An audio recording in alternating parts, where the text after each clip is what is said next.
വനിതാ ദിന പ്രഖ്യാപനങ്ങൾക്കും എത്രയോ മുൻപേ ആയുധമേന്തി മുഗളന്മാരെയും ബ്രിട്ടീഷുകാരെയും തങ്ങളുടെ മണ്ണിൽ നിന്ന് തുരത്തിയ ധീരരായ നിരവധി സ്ത്രീകൾക്ക് ഇന്ത്യ സാക്ഷ്യം വഹിച്ചിട്ടുണ്ട്. അത്തരത്തിലൊരു പോരാളിയായിരുന്നു റാണി വേലു നാച്ചിയാർ. ഭർത്താവിന്റെ വേർപാടിന് ശേഷവും തന്റെ ആത്മാഭിമാനം പണയപ്പെടുത്താൻ അവർ തയ്യാറായിരുന്നില്ല.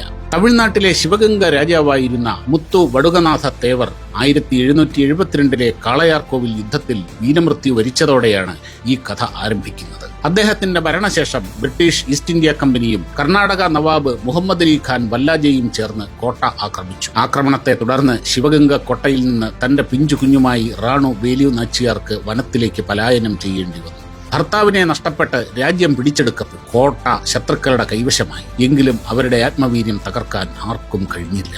1772 മുതൽ 1780 വരെ 8 നീണ്ട വർഷങ്ങൾ റാണി വേലു നാച്ചിയാർ വനങ്ങളിലും ദുർഘടമായ ഇടങ്ങളിലും ഒളിവിൽ കഴിഞ്ഞു. നാടുകടത്തപ്പെട്ട അവസ്ഥയിലും അവർ തന്റെ പോരാട്ടം തുടർന്നു. കുട്ടിക്കാലം മുതൽക്കേ ആയുധമുറകൾ, കുതിരസവാരി, അമ്പെയ്ത്ത്, യുദ്ധതന്ത്രങ്ങൾ എന്നിവയിൽ അവർ പരിശീലനം നേടിയിരുന്നു. തമിഴ്, ഹിന്ദി, ഉറുദു, ഇംഗ്ലീഷ്, ഫ്രഞ്ച് ഭാഷകളിൽ അവർ പ്രവീണയായിരുന്നു. ഈ അറിവും പരിശീലനവുമാണ് പിൽക്കാലത്ത് അവരുടെ പോരാട്ടത്തിന്റെ കരുത്തായി മാറിയത്.